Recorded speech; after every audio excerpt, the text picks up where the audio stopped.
the middle. This time the catch is made by Victor Bailey at the 40-yard line. The Eagles have 2 timeouts remaining. I think it's lost in reaching 14,000 yards. You just have to wonder how many knockdowns that would be over 16 years. Remarkable career. Second and 3 from the 41-yard line. 4-man rush. Brister throws. Catch is made. Lofton again. He has it out at the 49. That's his first down. Eagles conserving their timeouts. Aaron Smith defending the ball at the Philadelphia 48-yard line. First and 10, Eagles. Clock down to a minute. Brister throwing this time to Michael Young, his second catch of the night to the 38. He didn't get out of bounds, so the clock's still rolling. Richie Kotite looks up at that clock. He's got 2 timeouts and elects again not to use one here. Boy, and Young was right on the sidelines. He could have easily just stepped out. He made a conscious decision to stay in bounds and cost his team a lot of time. That'll stop the clock. Contact is made. Flags down. Who did it? I think we saw flinch on both sides. The Cowboys started to move. The Eagles on the left side of their offensive line and Brister almost moved simultaneously. Bubby started to pull away from the center.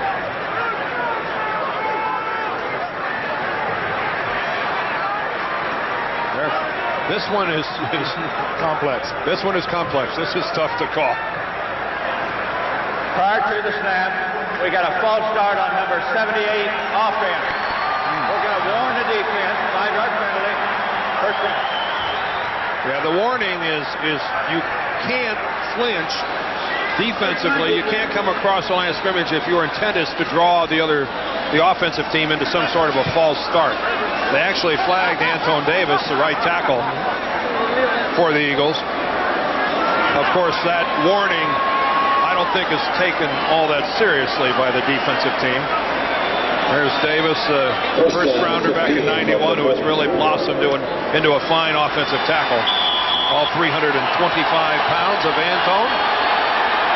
First and 15 at the 43-yard line. Brister buying time, and nobody is there. He was out of the pocket, so it doesn't matter. You can ground it. Once you're out of the pocket, you can throw it anywhere. 28 seconds remaining. The Eagles' first team in the history of the league to start a season with a 4-game winning streak and then lose 6 consecutive games. In fact, no team had ever started with 4 wins and lost as many as 5 in a row. And you can attribute a lot of that to Randall Cunningham, losing Barnett, but they're still right there. Tonight's game is critical, of course, but there they are, still in contention for at least a wild card berth. Second down and 15. Brister throws. Young makes the catch, but it's a minimal gain. Tackle is made by Kenneth Gant. Brister is down again, and the Eagles are going to take a timeout, and they have 1 remaining. And the marker is down again. And it appears to be against Philadelphia. Jimmy Johnson saying, let's take that penalty. Get him as far out of field goal range as we can.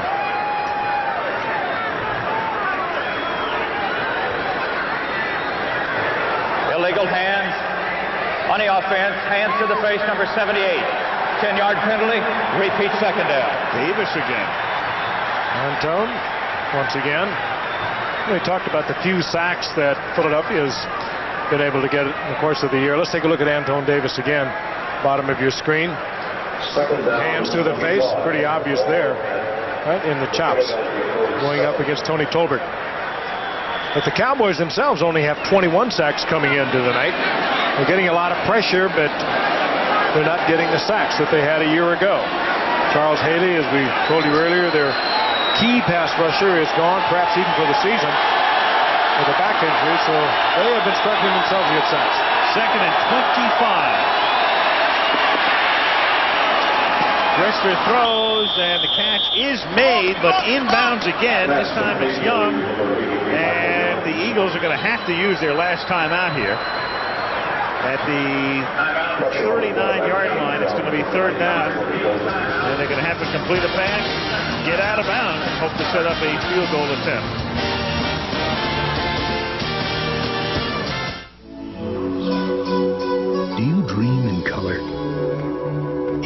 endless blues and screaming yellows, in sounds that shake you to the bottom of your heart, in images clear as crystal and brilliant as ice, in faraway worlds as close as your fingertips.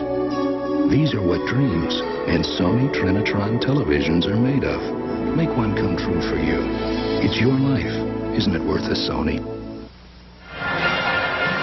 As we come back, the Eagles have one timeout left. What they had done is they were ready to take a timeout, but that was the play on which the penalty was assessed against Davis.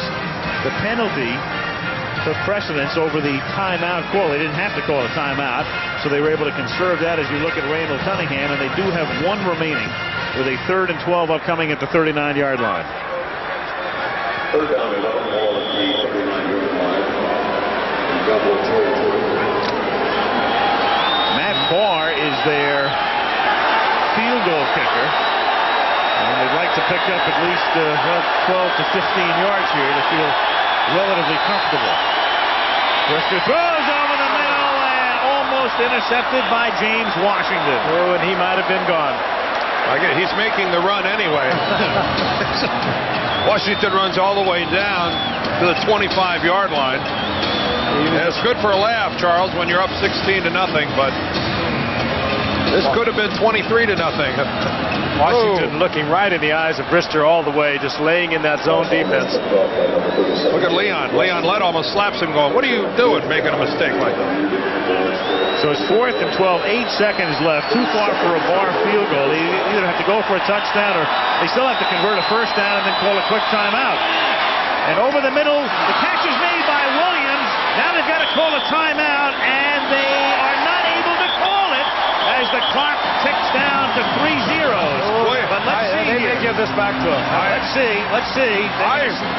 I heard a whistle. I heard a whistle blowing when the clock was still showing time. Well, Howard Rowe ran down the field, the referee, and said timeout was called. They are going to put a second back on the clock, and Barr will come out to attempt a field goal. You could hear the whistle blowing when there was still a second left on the clock. Absolutely. All right, let's watch this.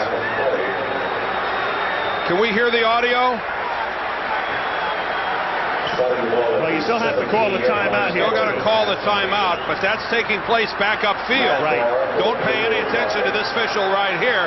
All Brister had to do was turn to the referee, clear back upfield, and take the timeout. Which is what he did, and that's why Rowe ran down the field and said, put a second back, and Jimmy's saying it was all zeros, and Rowe said, no, it wasn't. Well, I could hear the whistle blowing. I could hear the whistle blowing when it still showed 1 second on the clock. It takes a little courage to put that second back on here at Texas Stadium. It may have taken a little courage, but it was the right thing to do.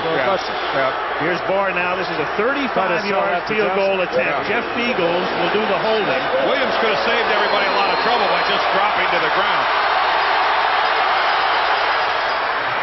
And it is no good after all that. And a flag is down at the 20-yard line. Well, who's this penalty going to be on? Just pray it's not Leon Lett. One thing about it, the field goals have become exciting here in Dallas. Yes, they have. Home of the multiple field goal. We've got a personal foul on the defense. Whoa. Number 51, a leaping foul. First down. Ken Norton. A leaping foul. Well, you're not allowed to get aid from a teammate in jumping up trying to block a field goal. You can't put your foot on a teammate. You can't run up a teammate's back. I think that's what Ken was doing. And you can't run towards the line of scrimmage and then leap to try to block a field goal. You must do it from the position where you started. In other words, you're allowed to jump as high as you can, but you have to be standing in one spot to do it. So here's Barr again, as was the case with Stoyanovich. Another chance, a shorter chance. Watch 51. Here he comes. You're not allowed to do that. That is, you've got to be on the line of scrimmage and jump from there. You can't start a couple of yards back and run. That rule was to put in to prevent you from hurting somebody when you landed on them or to hurt yourself by landing awkwardly. Now it's a 25-yard attempt for Barr.